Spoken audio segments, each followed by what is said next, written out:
हुकूमत और पाकिस्तान तहरीक इंसाफ के दरमियान मुज़ाकरात का अमल जारी था, लेकिन आज पाकिस्तान तहरीक इंसाफ ने मजीद इस अमल को जारी रखने से इनकार कर दिया है। तो मुज़ाकरा सिर्फ 1.5 लाख का शिकार नहीं है बल्कि ख़त्म ही हो गए हैं। तो अब अगला सवाल यह है कि फिर पाकिस्तान तहरीक इंसाफ और गवर्नमेंट के दरमियान ऑप्शंस क्या क्या हैं? क्या अब किसी जगह पे भी ये दोनों इकट्ठे नहीं बैठ सकेंगे? अगर इकट्ठे नहीं बैठेंगे तो सिस्टम कैसे आगे बढ़ेगा? बहुत बड़ा सवाल है जो आज के शो में हम डिस्कस करेंगे। हमारे साथ तशरीफ रखते हैं फैसल चौधरी साहब, वकील हैं पाकिस्तान तहरीक इंसाफ के, और उनके साथ तशरीफ रखते हैं कैसर अहमद शेख साहब, वफाकी वजीर हैं, और साथ कराची में हमें ज्वाइन किया मौला बख्श चांडियों साहब ने, पाकिस्तान पीपल्स पार्टी के साथ इनका ताल्लुक है। अगर आप इजाज़त दें तो चांडियों साहब से स्टार्ट कर लें। चांडियों साहब, ये फरमाइएगा, आप पुराने पार्लियामेंटेरियन हैं और पाकिस्तान पीपल्स पार्टी ने जाहिर है कई मरतबा मुज़ाकरात भी किए, जनरल परवेज़ मुशर्रफ के साथ भी किए, फिर मियां नवाज शरीफ साहब के साथ बैठ के आपने एक चार्टर ऑफ डेमोक्रेसी भी साइन किया था। तो आप क्या समझते हैं कि अब जो 1.5 लाख है या ऑलमोस्ट ये खत्म ही हो गया, तो आपको नेक्स्ट ऑप्शन है किसी जगह पे कोई? चौधरी साहब, मेरी दिली ख्वाहिश ऐसी ही थी कि मैं आपके पास रिकॉर्ड पे है, मैंने कहा दुआगू है इस मुफाहमत के या मुआहदे पर आने के, लेकिन मैंने ये अपने यकीन से कहा था कि बातचीत कामयाब नहीं होगी और ये साथ नहीं चल पाएंगे, इनकी बातचीत नहीं होगी। तहरीक इंसाफ ने पहले दिन से ही कुछ रहनुमाओं को बातों में लगाया, कुछ रहनुमाओं को ताबड़तोड़ बयान देने पर लगा दिया। मुफाहमत की बातें, दोस्ताना बातें धमकियों की छाव में, साए में नहीं होते।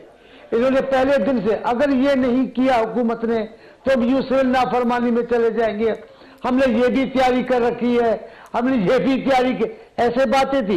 यही बातें सुनकर मैंने कहा था कि ये बातचीत नहीं होगी। और वैसे तहरीक इंसाफ का मिजाज भी इस किस्म का है, सियासी लोगों से मुफाहमत चाहेगा नहीं।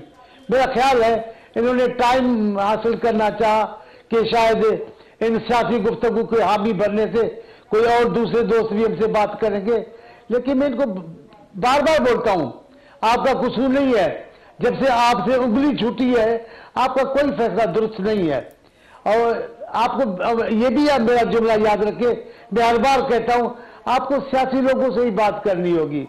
पाकिस्तान के मसाइल का हल इसी में है कि पाकिस्तान की तमाम सियासी पार्टियां आपस में बात करें और दोस्ताना माहौल पैदा करें, जिसमें सरे फहरिस्त तहरीक इंसाफ के कायद और रहनुमाओं की गुफ्तगू थी, जो सियासी नहीं गैर सियासी गुफ्तगू थी।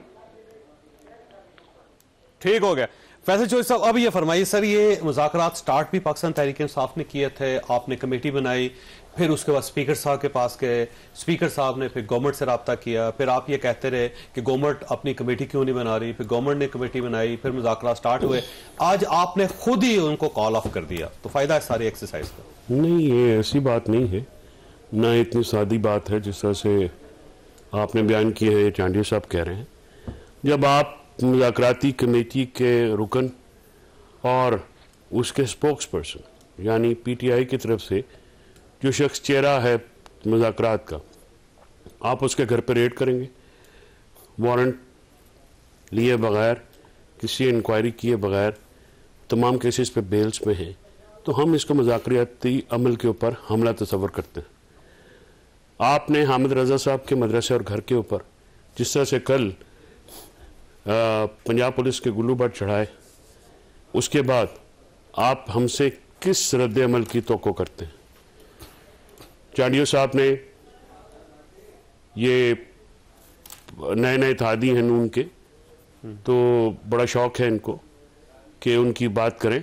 ख्वाजा आसिफ क्या गुफ्तगू करते हैं, तलाल चौधरी क्या गुफ्तगू करते हैं, या जो मरीम नवाज के माँ के ऊपर ये डिप्टी प्राइम मिनिस्टर जो हैं इसहाक डार साहब स्पीकर और राना सनाउल्लाह साहब ने क्या 10 दिन जोर नहीं लगाया जेल में मुलाकात कराने का? मुज़ाकराती कमेटी की मुलाकात क्यों नहीं हो पा रही? जब होनी थी इतवार वाले दिन हो गई, कहाँ से हुई? जावेद चौधरी साहब को बताने की जरूरत नहीं होती मुझे।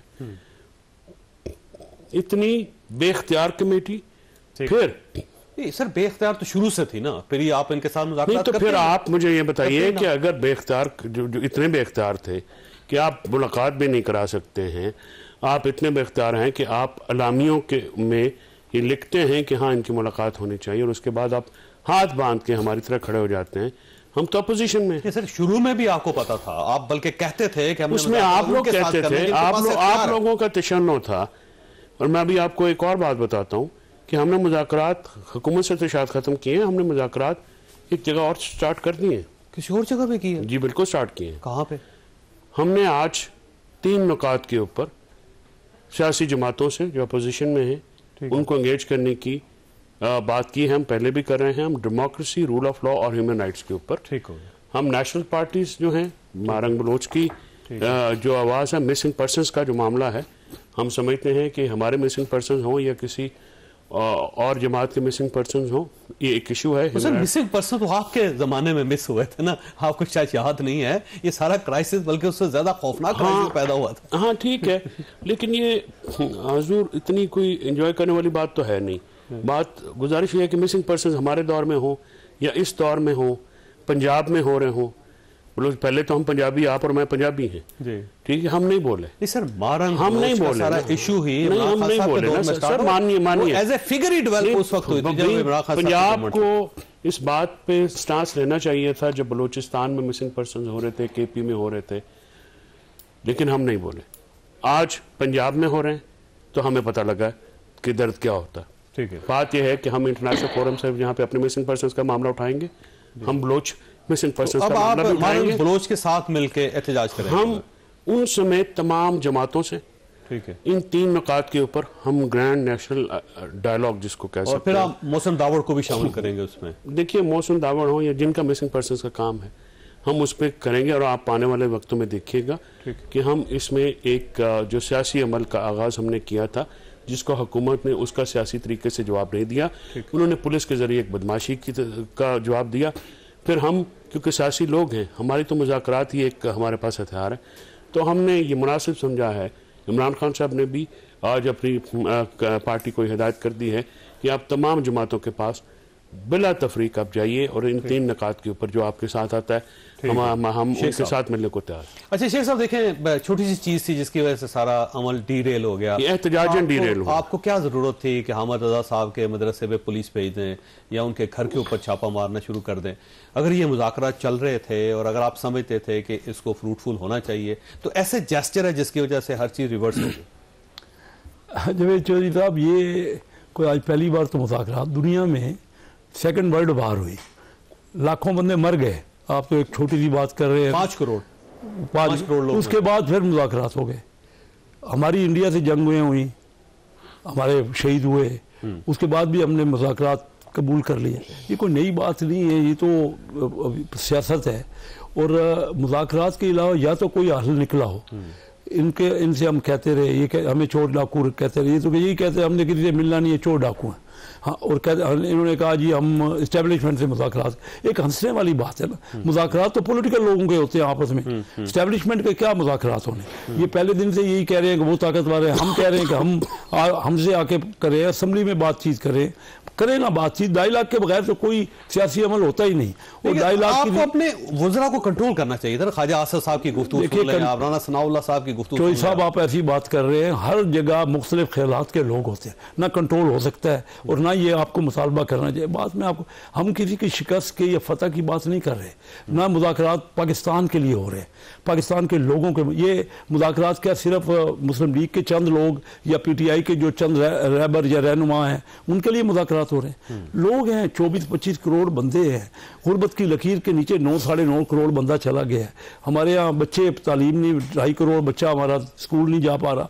हम मुज़ाकरात उसके सबको करने चाहिए। मुज़ाकरात किसी की फतह या शिकस्त नहीं है, गलतियाँ भी हुई होंगी, लेकिन हम पाकिस्तान को कहाँ पहुँचा रहे? हमने तो बेड़ा गर्क कर दिया अपनी इकानमी का। क्या करें, कोशिश के बावजूद अगर हम ये लगे रहेंगे। देखिए ना, बात ये हो रही है कि जावेद चौधरी साहब आप लर्नेड आदमी हैं। पाकिस्तान यही पाकिस्तान था जो तालीम याफ्ता इलाका था, वो इंडिया की तरफ गया जब पार्टीशन हुई। तालीम याफ्ता इलाका पाकिस्तान के पास नहीं था। इसी तरह इंडस्ट्री भी वहाँ थी, यहाँ नहीं थी। लेकिन पहले 1988 तक, पहले 42-43 साल पाकिस्तान इंडिया से तरक्की कर रहा था, हमारे एक ही मुल्क थे ना, उनका हमारा पर कैपिटा 50% ज़्यादा। जब से हमने आपस में लड़ाइयाँ शुरू की, एक दूसरे को नीचा दिखाने के और अपने मूँछों का और अपने अना का सवाल बना लिया, तो हम नीचे चले गए। दुनिया के तमाम मुल्कों ने हमसे, इन इलाकों में हमसे सीखा। कोरिया मुझे याद है, मैं क्योंकि दोस्त था मेरा डॉक्टर महबूब हक मरहूम, तो उनसे उन्होंने अपने प्लानर्स भेजे। हमारे तीनों पहले पाकिस्तान ने बनाया हुआ है। जी। इसके अलावा आप अंदाजा कीजिए ना कि इंडिया को IMF Hindu rate of growth कैसा था, मुझे ये भी याद है। मैं आप गवाह हूँ इस बात का, जावेद चौधरी साहब, कि मनमोहन सिंह वहाँ वजीर ख़जाना थे, यहाँ हमारे यहाँ डॉक्टर महबूब हक साहब थे, वो उन्होंने फ़ोन करके पूछा, 88 तक 91 की बात है, जब उन्होंने पूछा 92 में वज़ीर इस तरह की बात है, तो उन्होंने पूछा कि आप इतना आगे बढ़ रहे हैं, हमें, क्योंकि आपस में दोनों दोस्त थे, एक ही जगह पढ़ते भी थे और पंजाब से दोनों का तल्लक था, तो वो पूछ रहे थे कि आप पाकिस्तान इतना आगे बढ़ रहे हो, हमें भी कोई गुर बताइए, राज बताइए, कोई तरीका बताइए। तो आज हालत ये होगी, 90 तक वो 4 गुना हमसे इकानमी थे, आज वो 12 गुना इकानमी हो गई। उनका डिफेंस बजट भी हमसे 4 गुना था, आज 12-13 गुना हो गया। इस 2017 में सर 334 बिलियनर हैं इंडिया के अंदर इस वक्त। और अगर हम ग्रोथ करते रहते तो हम उससे ज्यादा हो जाते। तो इसकी वजह क्या हुई? सिर्फ ये जो हम आपस में ये नहीं ढूंढ, हमें पॉलिटिशियन का काम क्या होता है, चीज़ों को सुलझाना।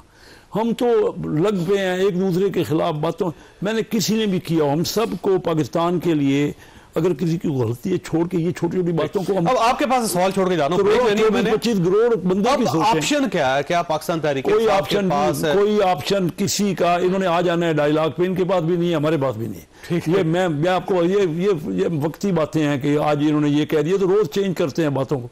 डायलॉग के बगैर क्या हो सकता है, आप बता दीजिए क्या हो सकता है। ठीक, सवाल यही है कि ऑप्शन क्या है? छोटी सी ब्रेक, और ब्रेक के बाद दोबारा जरूर।